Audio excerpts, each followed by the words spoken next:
Hello दोस्तों, स्वागत है आपका एनसीईआरटी की इस सीरीज़ में। हम लोग हिस्ट्री की एनसीईआरटी क्लास 6 से लेकर 12 तक देख रहे हैं। इसी कड़ी में हम लोग क्लास 7 की एनसीईआरटी देख रहे हैं और इस चैप्टर का नाम है जनजातियाँ, खाना बदोश और एक जगह बसे हुए समुदाय। और संयोग से चैप्टर भी हम लोगों का 7 ही है। तो चलिए शुरू करते हैं। जो जो इम्पोर्टेंट होगा उसको आप नोट करते जाइएगा, मैं संकेत कर दूंगा। देखिए, ये सब इम्पोर्टेंट नहीं है इसलिए मैंने काट दिया है, क्योंकि हम लोग का टाइम बहुत है और हम लोग को अपना टाइम बचाना है। ठीक है, बहुत ज़्यादा कीमती है टाइम। इसीलिए देखिए, यहाँ पर जनजाति लोग कौन हैं इसके बारे में आप लोगों को अगर याद हो जाएगा तो आप यहाँ से जनजातियों के बारे में कभी अगर प्रश्न आता है तो उसको भी कर सकेंगे। देखिए, समकालीन इतिहासकार और मुसाफिरों ने जनजाति के बारे में बहुत कम जानकारी दी है। कुछ अपवादों को छोड़ दे तो जनजातीय लोग भी लिखित दस्तावेज नहीं रखते थे, लेकिन समृद्धि रीति रिवाज और वाचिक मौखिक परंपराओं का वे संरक्षण करते थे। ठीक है, ये परंपराएं हर नई पीढ़ी को विरासत के में मिलती थी। आज के इतिहासकार जनजाति का इतिहास लिखने के लिए इन वाचिक परंपराओं का इस्तेमाल करने लगे हैं। ठीक है, जनजातीय लोग भारत के लगभग हर क्षेत्र में पाए जाते हैं। किसी भी एक जनजाति का इलाका और उनका प्रभाव कम से कम बदलता रहता है और कुछ शक्तिशाली जनजातियों का बड़े इलाके पर नियंत्रण भी है। जैसे कि पंजाब में खोखर का संबंध किससे है? तो भाई ये खोखर एक प्रकार की जनजाति है, आपको याद रखना है। खोखर जनजाति 13वीं और 14वीं सदी के दौरान बहुत प्रभावित थी। बाद में गख्खर लोग ज़्यादा महत्वपूर्ण हो गए। उनके मुखिया कमाल खान गख्खर को बादशाह अकबर ने मनसबदार बनाया था। ठीक है, और मुल्तान और सिंध में मुग़लों द्वारा अधीन कर लिए जाने के पहले लंगाह और अरघुन। लंगाह और अरघुन कौन है? ये बात आपको ध्यान में रखनी है कि लंगाह और अरघुन जो हैं वो भी एक प्रकार के जनजाति ही हैं। देखिए, यहाँ पे लिख दिया गया है। मध्यकाल में लंगाह और अरघुन का संबंध जनजातीय समुदाय से था। लंगाह और अरघुन, ये बात आपको याद रखनी है, मुझे भी पता नहीं था, याद हो गया। अब देखिए, यहाँ पे हम लोग देखते हैं, अगर देखिए ये लंगाह अरघुन, ये समान, ये देखिए भील यानी कि आज का राजस्थान और मध्य प्रदेश, ये देखिए भील, ये देखिए गोंड, ये देखिए यहाँ पे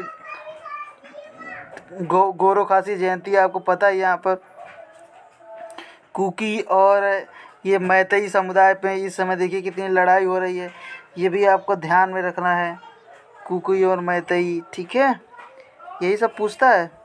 आइए, लोगों का प्रभुत्व अत्यंत विस्तृत क्षेत्र पर था। उत्तर पश्चिम में एक और विशाल और एक शक्तिशाली जनजाति थी, बलोच। ये लोग अलग अलग मुखियाओं के बारे में छोटे छोटे कुलों में बटे हुए थे। पश्चिमी हिमालय में गडेरियों की जनजाति। ठीक है, और उप महाद्वीप में, अब देखिए गडेरिया, आप पिक्चर देखते होंगे, अगर बॉर्डर में ऐसा सीन दिखाया गया है कि वो लोग बकरी चलाते हैं, कुछ चलाते हैं, वही है। गडेरिया का संबंध जनजाति समुदाय से है। ठीक है, अब देखिए, निम्नलिखित में से पश्चिम भाग में पाई जाने वाली जनजातियाँ कौन है? तो मैंने देखिए पहले बताया था बलोच, तो ये बलोच है। ठीक, पश्चिमी हिमालय में गडगी और नागा, अमोहा और कई दूसरी जनजातियाँ पूरी तरह प्रभुत्व में थी। ठीक है, बादशाह अकबर के प्रसिद्ध सेनापति राजा मान सिंह 1591 में चेर लोगों पर हमला किया और परास्त किया। ठीक है, देखिए कुल का संबंध किससे है? परिवार या घरों में एक ऐसा समूह जो परिवार या घरों के एक ऐसे समूह को कुल कहते हैं जो एक ही पूर्वज की संतान होने का दावा करते हैं। और जनजाति संगठन प्रायः नातेदारी या कुल संबंधित निष्ठाओं पर आधारित होते हैं। ये बात आपको ध्यान में रखनी है। ठीक है, आगे बढ़ते हैं। यहाँ पे देखिए, क्षेत्र में रहने वाली महत्वपूर्ण जनजातियों में मुंडा और संताल थे। संताल जो आजकल हम लोग संथाल कहते हैं वही। ठीक है, यद्यपि ये उड़ीसा और बंगाल में भी रहते थे। संथाल का संबंध जो हमारी राष्ट्रपति द्रौपदी मुर्मू हैं, ठीक है, उनका भी संबंध कहाँ से है? संथाल आदिवासी से। ठीक है, ये मुंडा जो है, बिरसा मुंडा, आपको पता ही होगा। महाराष्ट्र और कर्नाटक की पहाड़ियाँ कोली, बेराद, कई दूसरी जनजातियों के सिवा निवास स्थान थे। कोली लोग गुजरात के कई इलाकों में भी रहते थे।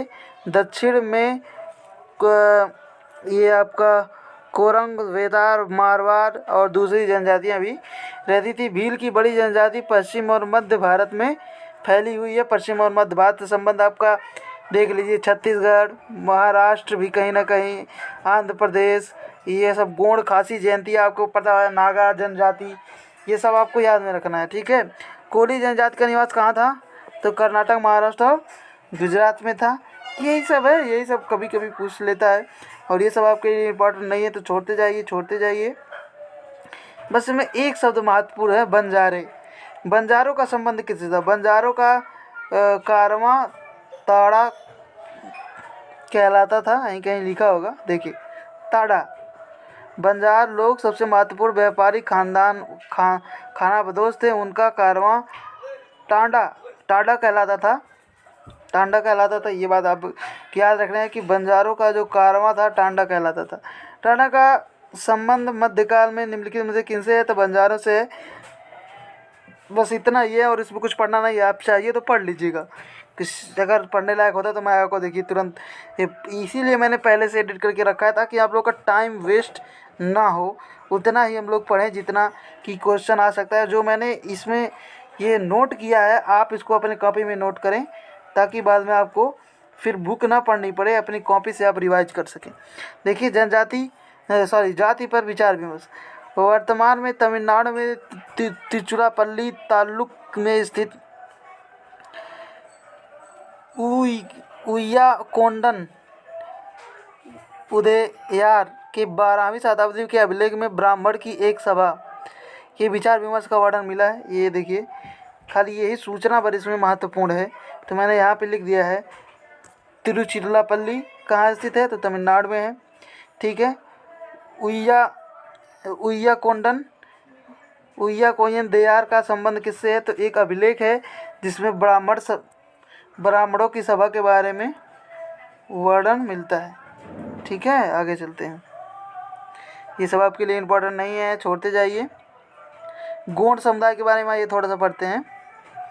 देखिए, स्थानांतरित कृषि का संबंध किससे है? ये बात तो आपको ध्यान में रखनी ही चाहिए। देखिए, स्थानांतरित कृषि क्या होती है?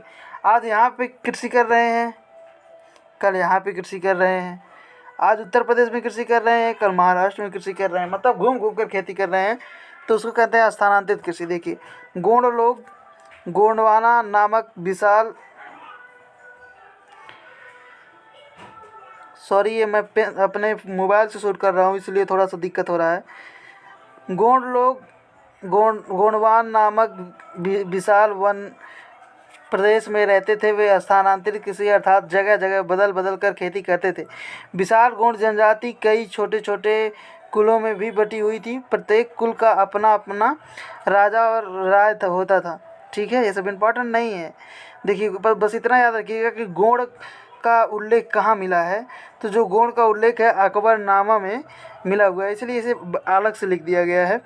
अब देखिए, यहाँ पर स्थानांतरित कृषि मैंने पहले बता दी, झूम से संबंधित है। अब देखिए, यहाँ पे लिखा है, देखिए, किसी वन प्रांत के पेड़ों और पहाड़ियों को पहले काटा और जलाया जाता था और उसकी राख से ही फल बो दी जाती थी। जब यह ज़मीन अपनी उर्वरकता खो देता था तब ज़मीन का दूसरा टुकड़ा साफ किया जाता था और इस तरह से फसल उगाई जाती थी। और जब वहाँ का पूरा क्षेत्र अनुपजाऊ हो जाता था तो वो लोग वहाँ से दूसरे स्थान पर चले जाते थे। इसी को कहते हैं झूम कृषि या स्थानांतरित कृषि। ये बात आपको ध्यान में रखनी है। अब देखिए, आप अगर बुक पढ़ते तो हो सकता है आप इस चीज़ को नहीं पढ़ते। अब इसको आराम से पढ़ते। लेकिन अब देखिए इम्पोर्टेंट इसमें क्या है, इम्पोर्टेंट तो ये है उसमें जो आप छोड़ देते हो सकता है। ठीक है, यहाँ पे ये देखते हैं। ये पहले मैंने बताया गोंड का उल्लेख कहाँ मिलता है, तो अकबरनामा में मैंने बता दिया है। देखिए राज्य के नीचे गढ़ होता था, गढ़ के नीचे गांव होता था, गांव के नीचे चौरासी होता था, उसके नीचे बरहोता होता था। ये बात आपको ध्यान में रखना है, ऐसे आप बना सकते हैं और याद कर सकते हैं।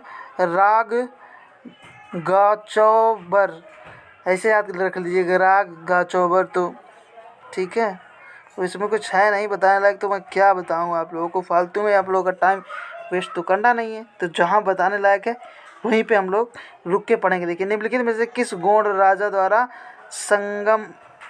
संग्राम शाह की उपाधि धारण की गई, तो ये है मन अमन दास। ये बात आपको ध्यान में रखना है, थोड़ा मॉडर्न नाम है अमन तो याद रखिएगा। गोंडों की उपाधि थी संग्राम शाह। ठीक है, गोंड राजा अमन दास द्वारा निम्नलिखित में से कौन सी उपाधि धारण की गई थी, तो संग्राम शाह की उपाधि धारण की गई थी। ये इसमें लिखा है और कुछ तो है नहीं कि मैं आपको बताऊं, ये सब इम्पोर्टेंट नहीं है आपके लिए। अमोह के बारे में अगर पढ़ना चाहें तो चलिए पढ़ लेते हैं थोड़ा सा अमोह के बारे में जल्दी से। अमोह लोग मौजूदा म्यांमार, अब आप मैप में म्यांमार देखिए कहाँ है, से आकर 13वीं सदी में ब्रह्मपुत्र घाटी में आ बसे और उन्होंने भूया यानी कि भूस्वामी, भूया का संबंध किससे है, तो भूस्वामी। देखिए ऐसे याद करिएगा, भू से भूया लिखा है ना, तो भू से भूस्वामी भी होता है, यही आपको ध्यान में रखना है ऐसे। ठीक है, पुरानी राजनीतिक व्यवस्था का दमन करके नए राज्य की इसमें स्थापना की जाती है और 16वीं सदी के दौरान उन्होंने चोटियों और कोच जहाज़ों के राज्यों को अपने राज्य में मिला लिया था। ये सब इसमें दिया है। 1660 तक आते आते उच्च स्तरीय बारूद तोप का निर्माण हुआ। सबसे पहले कहाँ हुआ था, तो बाबर के टाइम पे हुआ था। यूपीएससी में एक बार पूछा गया है कि गोले बारूद में सबसे पहले किसके काल में यूज किया गया था, तो वह याद रखिएगा कि बाबर के टाइम पे यूज किया गया था। ठीक है, जो बताने लायक है मैं PYQ को भी ध्यान में रखते हुए बता दे रहा हूँ। तो आप अगर कभी क्या कहते हैं प्रीवियस ईयर का क्वेश्चन देखें, और सभी को देखना भी चाहिए, तो आप महसूस करेंगे कि हाँ जो हमने पढ़ाया है वो मद्देनज़र रखते हुए पढ़ाया है, यूपीएससी के मद्देनज़र रखते हुए। देखिए मीर जुमला के नेतृत्व में मुग़लों के ने अमोह शासन का पर हमला किया। ठीक है, यहाँ पे देखिए अमोह राज्य एक जनगणना दी गई थी, अमोह राज्य में एक जनगणना दी गई थी। ये बात आपको याद रखनी है, सारा लब्बुलुआब यहाँ पे लिख दिया गया है। देखिए अमोह राज्य का हमला मुग़लों ने किसके नेतृत्व में किया था, तो मीर जुमला के नेतृत्व में किया था, ये मैंने आपको बता दिया। पाइक इसमें जबरन काम करवाया जाता था। मध्यकालीन भारत में सबसे पहले जनगणना कहाँ हुई थी, अमेघ राज्य में। ये बात आपको याद रखनी है क्योंकि इस समय जनगणना पर चर्चा हो रही है, तो हो सकता है ये कोरिलेट करके उससे पूछ ले कि पाइक या सबसे बाद में जो क्या कहते हैं गणना हुई थी सबसे पहले किस राज्य में हुई थी, अमेघ राज्य में हुई थी। ये बात आपको ध्यान में रखना है। यहाँ पे देख लीजिए थोड़ा सा मैंने इन्फॉर्मेशन यहाँ पे ऐड किया है। अमोह साम्राज्य के संस्थापक कौन थे, तो चाउलुंग सुकामा या सुकाला। गोरिल्ला युद्ध पद्धति का कुशल प्रयोग। ठीक, यहाँ पे देखिए अमोघ शासन की स्थापना ब्रह्मपुत्र नदी की घाटी में, या हम लोगों ने ऊपर पढ़ा। अमोह साम्राज्य की सेना जनरल थे लचित दिवस मनाया जाता है। ठीक है, लचित को असम के महान सैन्य नायक के रूप में भी जाना जाता है। ये सब आप रट लीजिएगा, अपने कॉपी में लिख लीजिएगा ताकि आपको आगे चल के कोई परेशानी ना हो। ठीक है, अब देखिए